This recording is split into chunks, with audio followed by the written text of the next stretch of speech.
పిత పుత్ర పవిత్రాత్మ నామమున ఆమేన్. ఈరోజు జనవరి 19వ తారీఖు.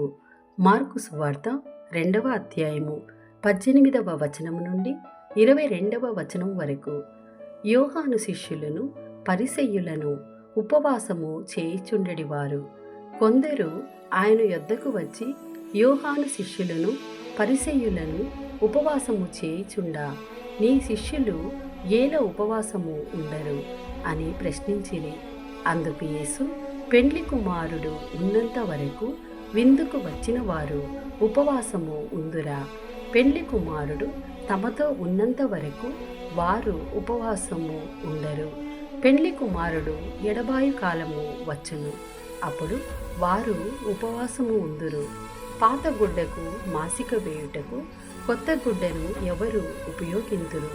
అట్లు ఉపయోగించిన ఎడల కొత్త గుడ్డ కుంగుట వలన ఆ పాత గుడ్డ మరింత చినిగిపోవును.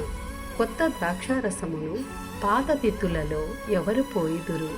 అట్లు పోసిన ఎడల ద్రాక్షారసము తిత్తులను పిగుల్చును, ద్రాక్షారసము తిత్తులను చెడును. అందువలన కొత్త ద్రాక్షారసమును కొత్త తిత్తులలోనే పోయవలెను అని సమాధానమిచ్చెను. ఇది ప్రభుని వాక్కు. సర్వేశ్వరునికి వందనములు.